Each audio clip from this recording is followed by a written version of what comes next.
Hi, this is Ryan again from treatment, and today we're briefly going to be talking about reflexology.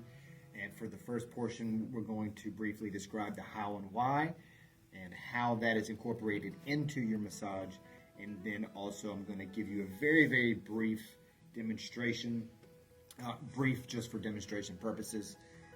But to the how and why, the central nervous system in the brain and how it communicates through the spinal column to the body controls everything we do, from what we see to hear to touch to smell, and also the internal functions that keep us alive, like your heart and lungs functioning.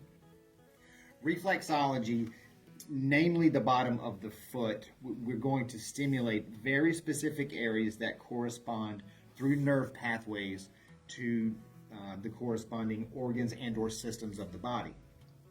And how that works is, number one, it's important not to think you're doing massage therapy. You do not want to place your entire hand on the base of the foot. You do not want to stimulate multiple areas as you do when you're walking or running. You want to be very specific, target one area, get on one nerve pathway to target just the area we want. And that stimulation allows the body to express its intelligence. And the human body is intelligent enough to know that when one part of its body is being stimulated, that's its opportunity to focus solely on that and to self-regulate.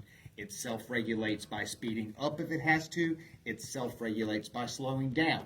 It self-regulates by heating. It self-regulates by cooling. The point is, by singling that specific part out, it does the rest. So, as an example, the sinuses in the human body, the nerve correspondence on the bottom of the foot is if you can see an imaginary line here, we're going to work left to right in not massage strokes, in almost like a pulse and or a jackknife, touching only the top surface, being careful not to stimulate anything else on the plantar surface of the foot, the bottom of the foot, and not heavy, but not light. Very specifically on this line alone on the bottom of the foot.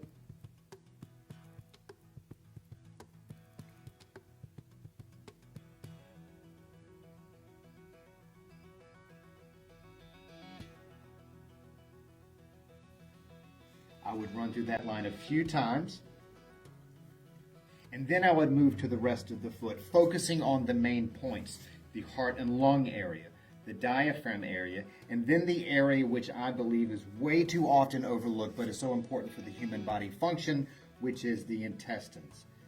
The large surface here is the small intestines. This is stimulated by the same way we did the sinuses, pulsing and jackknife. I would stay here for about 2 minutes on each foot. Again, not deep, not light, not massage therapy strokes. The intent is not to manipulate muscle tissue. The intent is to stimulate nerve function corresponding with here the small intestines. After you've done that, go up the large intestines, the colon, in a pulsing jackknife motion, going with the natural flow of the colon. Once you go up, transfer sideways, descend. It's almost common knowledge now that the intestines, small and large, house over 85% of your immune system. And without that healthy function, by putting too much junk in our body, we back up this system. It slows our ability to fight off disease, infection, our ability to heal, and our ability to reach optimum health. So, but back to the treatment itself. After I was finished with the leg portion in the massage therapy, I would pause, go into the reflexology parts. Each one I like to do 2 times.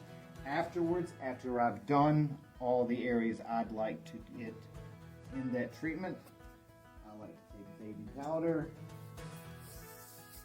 wake everything back up.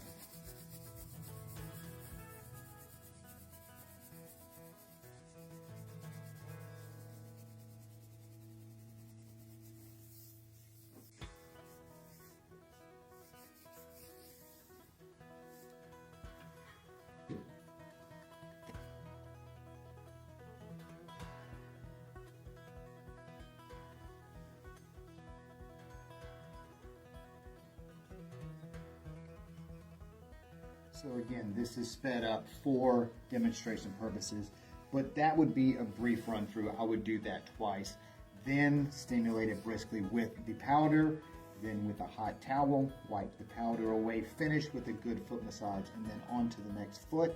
After both feet are complete, continue on with the massage therapy.